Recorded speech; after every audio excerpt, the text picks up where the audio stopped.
బీజేపీకి భిక్ష, కాంగ్రెస్ లో చేరిన కూర శ్రీశైలం గౌడ్ సీఎం రేవంత్ సమక్షంలో హస్తం కూటికి కండువా కప్పి ఆహ్వానించారు దీప్ దాస్ మున్షి అంటూ కూడా చూస్తున్నాం. ఇలాంటి పనికి మాలినటువంటి సన్నాసులు ఎంత మంది పోయినా ఆడ వేవ్ స్పష్టంగా మోడీ వేవ్ కనబడతా ఉంది. గ్రౌండ్ లో మోడీ మనీ స్పష్టంగా కనబడుతుంది. మీరు రాసి పెట్టుకోండి మిత్రులారా. ఇలాంటి వాళ్ళు ఎంతమందిని గుంజినా కానీ ఏం కాదు. అండ్ స్పష్టంగా అక్కడ మల్కాజ్గిరిలో ఈటల రాజేందర్ స్పష్టంగా గెలవబోతున్నాడు. ఆయన ఈ రాష్ట్రంలో ఆయన చేస్తున్న క్యాంపెయిన్ ఎవరు ఏ అభ్యర్థులు చేయట్లేదు విషయం వాస్తవం. మోరోవర్ ఈటల క్యాంపెయిన్ లో అబ్జర్వ్ చేస్తే ఒక్కటి మాత్రం చాలా స్పష్టమైతుంది. అసలు బీజేపీ దేశానికి ఏం చేసింది, బీజేపీ రాష్ట్రానికి ఏం చేసింది, బీజేపీ మల్కాజ్గిరికి ఏం చేసింది అనేటువంటి విషయాన్ని చాలా బలంగా ప్రజలకు తీసుకుపోతున్నాడు. ఇది ఇప్పటి వరకు మిగిలిన బీజేపీ నాయకులు ఎక్కడ ఫెయిల్ అయ్యారయ్యా అంటే ఈ విషయంలోనే. అసలు ఏం చేసిండ్రో మీరు చెప్తే జనాలు మీకు ఎందుకు ఓటయ్యారు అనేటువంటిది మీకు అర్థమవుతుంది. ఇన్ఫాక్ట్ బీఆర్ఎస్ పార్టీ కూడా అసెంబ్లీ ఎలక్షన్స్ లో ఎక్కడ ఫెయిల్ అయిందయ్యా అంటే ఇక్కడనే.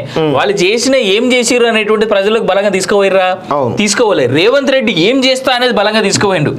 ఇప్పుడు ఇక్కడ ఖచ్చితంగా తెలుసుకోవాల్సినటువంటి అంశం అయితే చాలా బలంగా ఉంది. ఇక్కడ మల్కాజ్గిరి అంటే ఆయన ఒక క్యాంపెయిన్ చేస్తున్నాడు. మల్కాజ్గిరి అభివృద్ధికి మోడీ గ్యారంటీ, ఈటల ష్యూరిటీ అంటూ వాళ్ళు ఒక చాలా పెద్ద క్యాంపెయిన్ చేస్తున్నారు. చూడండి, make in Malkajgiri, Viksit Malkajgiri, Swachh Malkajgiri, skilled Malkajgiri, digital IT Malkajgiri, ఆత్మ నిర్భర్ నారీశక్తి మల్కాజ్గిరి, ఆరోగ్య ఆయుష్మాన్ మల్కాజ్గిరి అంటూ ఇన్ని రకాల ఏవైతే సెంట్రల్ గవర్నమెంట్ సంబంధించినటువంటి పాలసీలు ఏవైతున్నాయో వాటిని ఖచ్చితంగా మల్కాజ్గిరి తీసుకొచ్చేటువంటి ప్రయత్నం కేవలం భారతీయ జనతా పార్టీ సంబంధించినటువంటి వ్యక్తి ద్వారానే అవుతుంది తప్ప ఎవరితో కాదనే విషయం గుర్తుపెట్టుకోండి. ఈరోజు సునీత మహేందర్ రెడ్డి, ఆమెకు ఏం మాట్లాడాలో కూడా అర్థమవుతలేదు. ఆమె ఎందుకు ఎంపీ పెట్టరాదు? ఆమె ఇక్కడే కనీసం ఇంటర్వ్యూలలో ఏం మాట్లాడతలేదు. ఆమె పార్లమెంట్ ఏం మాట్లాడుతుంది? ఆమె మోర్ ఓవర్ ఆమెకు బాగా దగ్గర వ్యక్తి, వాళ్ళకు కావాల్సిన సంస్థ వాళ్ళకు బాగా సపోర్ట్ చేస్తున్నటువంటి ఒక ఛానల్ కి ఇచ్చిన ఇంటర్వ్యూ మీకు ఎందుకు పట్టేయాలంటేనే లేలే పక్క రాహుల్ గాంధీ వస్తాడు ఇక్కడ నేను వస్తా అని చెప్పి ఆమె ఇంటర్వ్యూ చూస్తే నవ్వాలి ఏడవలో అర్థం కాదు. ఇట్లాంటి వ్యక్తులను ఎంపీ సరే ఎమ్మెల్యే అంటే ఏదో నడుస్తుంది, జెడ్పీటీ స్థాయి అమ్మాయి ఆమె తీసుకొచ్చి ఎంపీ 36 లక్షల కాన్స్టిట్యూన్సీకి ఎంపీని చేస్తారా? ప్రజలకు తెలివి ఉండదు. ప్రజలు చాలా తెలివిలో గుర్తుపెట్టుకోండి. మహేందర్ రెడ్డి అనే వ్యక్తి ఆయనంత లంగా లఫూటుగాడు ఈ రాష్ట్రంలో ఎవడు ఉండడు. ఎందుకంటే తాండూరును ముంచిందే వాడు.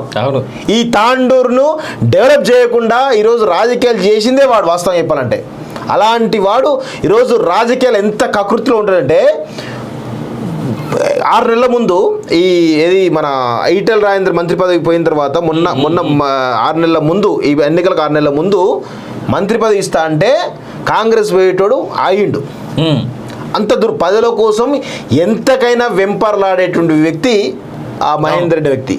ఈరోజు మల్కాజ్గిరి ప్రశాంతంగా ఉంది. వాస్తవంగా ఈరోజు ఆ మల్కాజ్గిరిని రౌడీ రాజ్యం చేయకండి, మహేందర్ రెడ్డి చేతిలో పెట్టి అనవసరంగా మహేందర్ రెడ్డి వస్తే కనుక రౌడీ రాజ్యం తయారవుతుంది.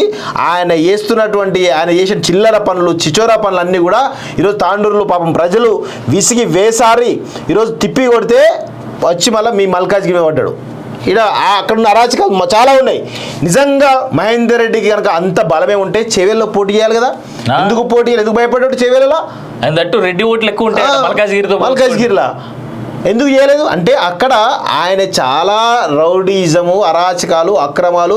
ఇంకా మోరోవర్ విషయం ఏంటి అంటే అత్యధికంగా ఆయన టీడీపీలో ఉన్నటువంటి 20 సంవత్సరాల నుంచి ఇప్పుడు మొన్నటి వరకు కూడా టీడీపీ తర్వాత బీఆర్ఎస్లో ఉన్నారు కదా, ఇప్పుడు కాంగ్రెస్కి వచ్చిండు. అయితే ఈ 20 సంవత్సరాలు కూడా అక్కడ ప్రతి కాంగ్రెస్ కార్యకర్త మీద SC/ST అట్రాసిటీ కేసులు, అనేకమైనటువంటి అక్రమ కేసులు పెట్టి వేధించినటువంటి వ్యక్తి. ఈరోజు కాంగ్రెస్ పార్టీలో ఉన్న చాలామంది నాయకులు కూడా ఆయన వస్తే మేము సపోర్ట్ చేయమని చెప్పేసి ఆయన అరాచకాలు, దుర్మార్గాలు మొత్తం కూడా కాంగ్రెస్ పార్టీ పైన రుద్దిండు కాబట్టి, అనేక మంది బలైన కాబట్టి అక్కడ చేవెళ్ళ ఇస్తే మాత్రం ఖచ్చితంగా మేము ఓడిస్తామని చెప్పేసి కాంగ్రెస్ పార్టీ సంబంధించిన ముఖ్యమైన నాయకులు అందరూ కూడా చెప్తే ఏం చేయాలో పాల్పోక ఆయన తీసుకొచ్చి మల్కాజ్గిరి మీద రుద్దేటువంటి ప్రయత్నం చేస్తున్న బలవంతంగా రేవంత్ రెడ్డి. ఇలాంటి వ్యక్తి మీకు అవసరమా? ఇంత దుర్మార్గుడు మహేందర్ రెడ్డి లాంటి దుర్మార్గుడు, ఆ రౌడీ కుటుంబం, ఆ అరాచక కుటుంబం మనకు అవసరమా? ఆమెకు వాళ్ళు తెలియవు, ఏం తెలియవు. ఆమె ఆ పార్లమెంట్లో ఏం మాట్లాడుతుంది?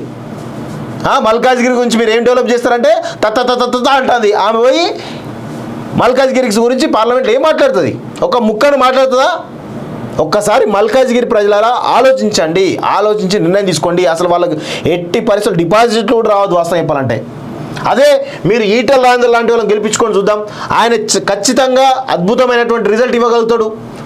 ఒక నీతిమంతుడు అనే విషయం కూడా ఆయనకి చాలా పెద్ద పేరుంది. ఆయన ఆరోగ్య శాఖ మంత్రిగా, ఆర్థిక శాఖ మంత్రిగా తన బాధ్యతల్ని సక్రమంగా నిర్వర్తించినటువంటి వ్యక్తి, ఒక అనుభవం ఉంది.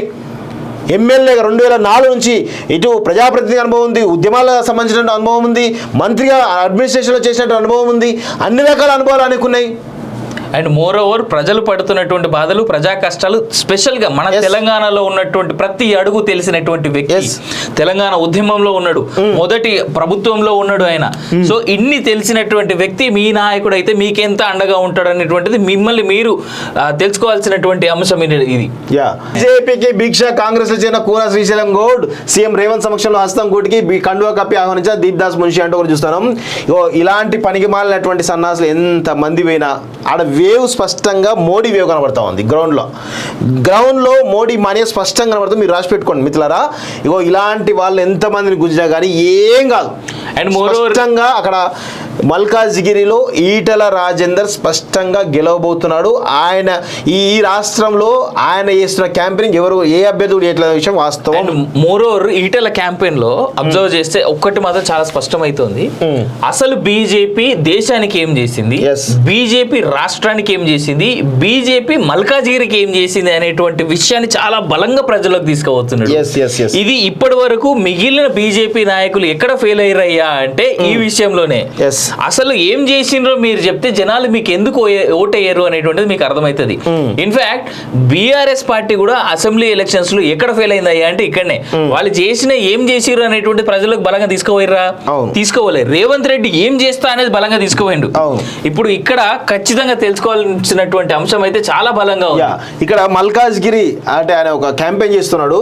మల్కాజ్గిరి అభివృద్ధికి మోడీ గ్యారంటీ, ఈటల ష్యూరిటీ అంటూ వాళ్ళు ఒక చాలా పెద్ద క్యాంపెయిన్ చేస్తున్నారు. చూడండి, make in Malkajgiri, Viksit Malkajgiri, Swachh Malkajgiri, skilled Malkajgiri, digital IT Malkajgiri, ఆత్మ నిర్భర్ నారీశక్తి మల్కాజ్గిరి, ఆరోగ్య ఆయుష్మాన్ మల్కాజ్గిరి అంటూ ఇన్ని రకాల ఏవైతే సెంట్రల్ గవర్నమెంట్ సంబంధించినటువంటి పాలసీలు ఏవైతున్నాయో వాటిని ఖచ్చితంగా మల్కాజ్గిరి తీసుకొచ్చేటువంటి ప్రయత్నం కేవలం భారతీయ జనతా పార్టీ సంబంధించినటువంటి వ్యక్తి ద్వారానే అవుతుంది తప్ప ఎవరితో కాదనే విషయం గుర్తుపెట్టుకోండి.